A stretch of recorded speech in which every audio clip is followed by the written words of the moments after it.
All Blacks in '86, I think. Before I was around, and still today, the All Blacks are the ones to beat. And from a personal point of view, beating them in New Zealand, as much as the Grand Slam, I think probably was better for rugby at the time here. Beating the All Blacks in New Zealand's toughish, and so we did that. So from that sort of point of view, the footy point of view, that's the highlight. But there's many other highlights personally that probably, when you go to your grave, they're more important than winning footy games.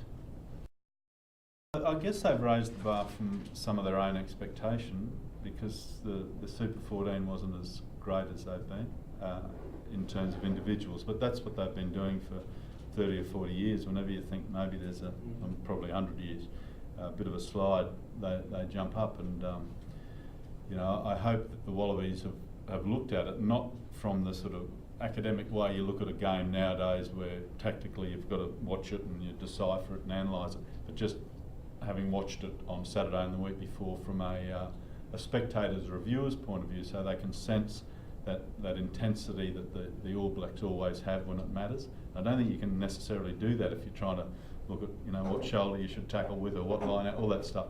So I think the intensity that the All Blacks have historically shown has clearly been there again the last 2 weeks, and that's something that the Wallabies would do well to learn from and make sure that they can maintain the sort of rage, I suppose, for the 80 minutes. And it's something we've fallen away a bit historically, not just now, but in my day and since. We've not always been great 80-minute teams, and that's what the All Blacks are. You join an illustrious band of players there, and to the observer, it's just going through that list, the Catchpoles, the Shahadis, and all the great players down the years. That must be very, very humbling for you to be, acknowledged in similar company. Yeah, it is. That's correct. Humbling's the word. I think the reality is, as in halls of fame in whatever sport, there's two categories. Ones who are freakish talents who always get in there regardless of circumstances and eras, and then there's others whose timing is good, who make a useful contribution to winning teams, and you can work out which category I'm in if you like. If you haven't seen me play, I'm in the first. You did say a couple of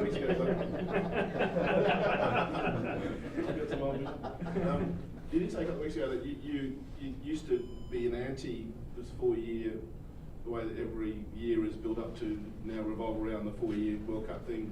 But you sort of said that's just the way it is now. Does it give coaches outs? Some players outs, so because they're always building towards that, or do you think Yeah, it is. I guess the answer is yes. You want a 10-second grab? Yes. It does. It does give you a few outs, and it gives reasons why coaches can fiddle around with selections. And again, I was anti it because a test match is a test match, and so if John Smith deserves to be in the side, he should be in the side. Now that's clearly not the way it is nowadays, and I accept that. There has to be a build-up to a World Cup every 4 years, and I've got with the times. I understand and accept it, and I think coaches and players do, and it does. It's a negative in some ways for them, and sometimes it's a positive. I think for whatever good things Robbie's done in a couple of years, this allowing people to play club footy has been a masterstroke, because that for a time was. You just never were allowed to do it because they needed rest.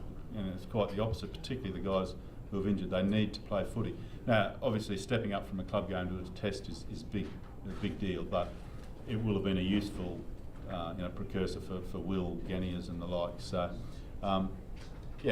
not ideal, but it is what it is. And again, I keep coming back to that, thinking about it every second of that All Black intensity. I think you can overcome a lot, be it size or be it lack of match practice, by having that between your ears. How important is the next 2 months when it comes down to where this code is going to try and... Yeah, mate, from an Australian point, it is important. It is always important for rugby because we've got so much, opposition, for want of a better word. It's not the right word.